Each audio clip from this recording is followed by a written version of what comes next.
سورہ نساء کی تکمیل ہوئی اور سورہ مائدہ کی اکثر آیات پڑھی گئی۔ سورہ مائدہ یہ بھی مدنی سورت ہے اور مدنی صورتوں میں احکام ہے۔ اس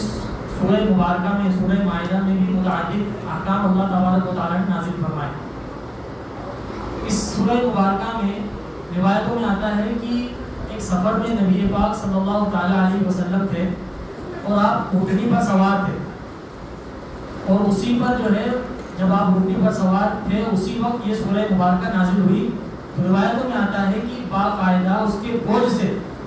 یعنی کہ جس وقت آپ پر وحی آتی تھی تو باقاعدہ اونٹنی باقاعدہ دبنے لگی، یعنی کہ سورہ مبارکہ میں اتنے سارے احکام اللہ رب العزت نے بیان فرمائے۔ مختصراً یہ ہے کہ اس میں اسلامی حکومت اگر کبھی ہو تو چور کے ہاتھ کاٹے جائیں گے۔ والسارق والسارقة فاقطعوا أيديهما جزاء بما كسبا نكالا من الله۔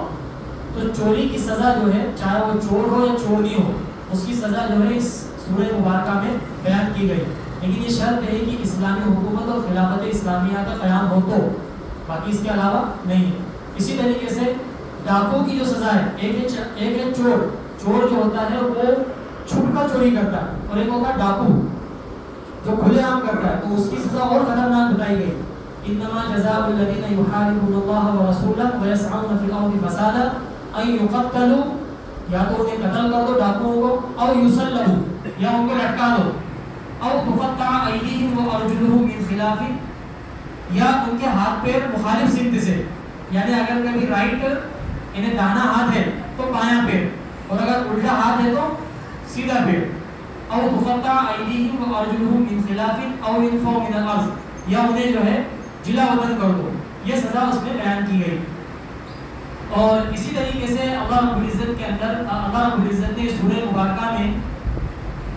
یہودیوں کو فرمایا تھا، اہل کتاب کو، یہودی بنی اسرائیل کو بھی فرمایا تھا، اور اسی طریقے سے عیسائیوں کو بھی فرمایا تھا اس وقت کے، وَلَوْ أَنَّهُمْ أَقَامُوا التَّوْرَاةَ وَالْإِنْجِيلَ وَمَا أُنزِلَ إِلَيْهِمْ مِنْ رَبِّهِمْ، کہ جس وقت اللہ رب العزت نے ان پر توریت اور انجیل نازل فرمائی اس قوم پر، تو بجائے یہ کہ وہ اس پر مطلب عمل پیرا ہوتے اور اس کے مطابق فیصلے کرتے،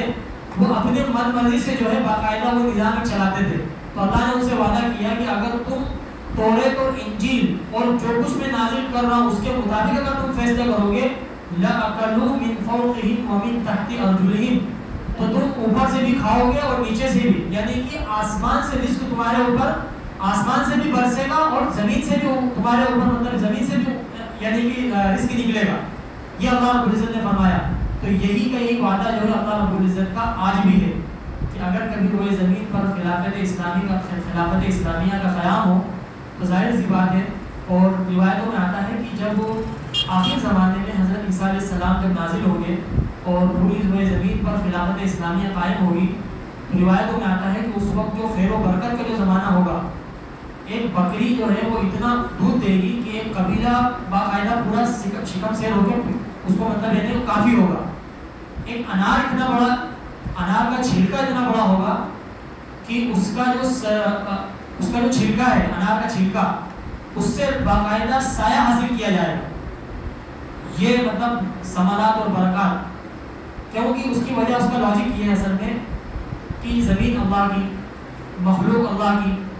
تو اب پھر قانون بھی تو اللہ کا لاگو ہونا چاہیے نا، قانون بھی اللہ کا لاگو ہونا چاہیے۔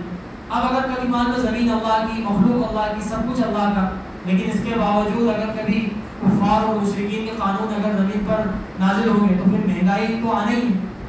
پھر ہر طرف سے جھوٹے اور وہاں تو کھانے ہی۔ اس لیے اللہ رب العزت سے دعا ہے کہ اللہ تعالیٰ ہمیں قرآن احکام پر عمل کی توفیق نصیب فرمائے۔ سبحان اللہ، سبحان اللہ۔